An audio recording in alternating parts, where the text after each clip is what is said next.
Hello, I'm Senator Wayne Langerholc, the chairman of the Senate Transportation Committee. I wish I could have been there live in person for our annual conference. However, another scheduling conflict prohibited me from being there.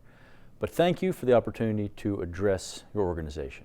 I believe that there are other transportation chairs that are addressing you today as well, and I look forward to collaborating with them this session as well on the many challenges and opportunities that face our multimodal transportation system. I was first elected to the Pennsylvania Senate in November of 2016. I represent the 35th District, which includes Cambria, Bedford, and Clearfield counties. Prior to becoming a state senator, I dedicated my career to protecting families and seeking justice as the lead prosecutor as well as an assistant district attorney in Cambria County. I also served as a township supervisor for Richland Township, my hometown, and maintained a private law practice. My legislative district includes Interstate 80, the Pennsylvania Turnpike, US 219, and many rural roads. I understand the issues that your industry is facing, our interstates, major highways, and locally owned system. Remember, the interstate system is owned and managed by PennDOT. The federal government provides critical funding which is dependent on complying with a seamless system for commerce, adherence to strict environmental requirements, and enforcement of various federal and state motor carrier laws. I believe we can manage our assets better, which I will address in my remarks shortly. I first want to start by thanking the essential trucking industry for stepping up during COVID-19 and ensuring our shelves were stocked and home deliveries were made. This wasn't easy, and I thank you. From working long shifts to not knowing whether you could use the indoor restroom at your delivery site, I know it was tough, but you persevered for the betterment of this Commonwealth. I feel that the Wolf administration could have treated you better as well, and I know that my predecessor, Senator Kim Ward, who's now the majority leader of the Senate, fought tirelessly along with our caucus to ensure that our truckers had access to indoor facilities, clean restrooms, coffee, and food since the Wolf administration closed the rest areas for weeks. Now, speaking of the Wolf administration, I believe that there is the potential to work in a bipartisan way to ensure that we have a government that works better for you. As many of you know, I have been spearheading Senate Bill 382 to void PennDOT's bridge tolling initiative and to create a more transparent process for the governor and the General Assembly to review P3s with user fees. Early on into my chairmanship, I examined the P3 initiative and saw this as an issue that was going to be one that we needed to devote a significant amount of time and attention to. We did that, and I thank PMTA because they have been a close partner throughout this rigorous evaluation since the P3 board adopted this vague resolution that the Secretary of Transportation alluded to of how PennDOT could seemingly toll any major bridge on the interstate system, even beyond the 9 candidate bridges under scrutiny right now. This was not the intent of Act 88 of 2012. I would like to thank Rebecca Euler, the Board of Directors, and your legislative team for standing beside me and my colleagues who will continue to fight for Senate Bill 382. 2020 was a tumultuous year, and PennDOT, the Turnpike Commission, transit agencies, airports, and local governments have been facing declining revenues to maintain the Keystone State's transportation system. There are fewer vehicles operating on our roadways. We know this.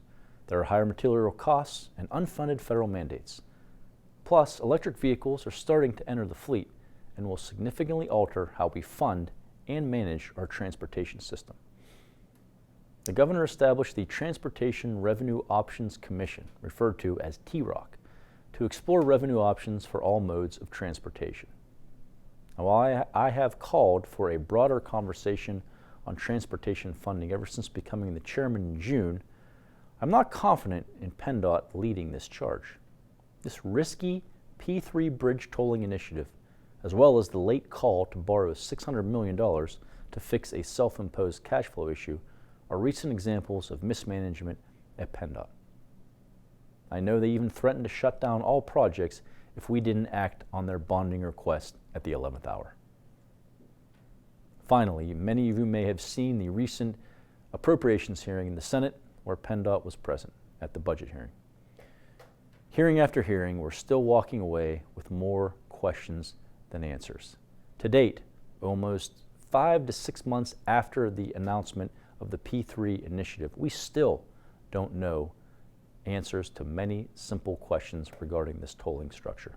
I will continue to advocate against this P3 initiative, but doing so in a cost-effective manner, recognizing that there is definitely a need to have a broader conversation as to revenue within the transportation sector in our Commonwealth. Now, the General Assembly, myself, and the others that you have elected have a constitutional duty to provide a checks and balances on PennDOT's power and regulations. There is a reason that the members and the constituents of the 35th District sent me to Harrisburg. It is to advocate on their behalf and on behalf of their tax dollars. I feel PennDOT has a spending problem. However, I have a solution to provide reforms and investments without placing a further burden on the trucking industry. As I've said before, I'm not just going to stand up and grandstand against this P3 initiative and then walk away into my office and close the door and do nothing. Since becoming chairman, we have met with a multitude of stakeholders across the transportation spectrum. We have been developing a plan to address this revenue disparity and come up with solutions, and we are hopeful to do it in a bipartisan manner.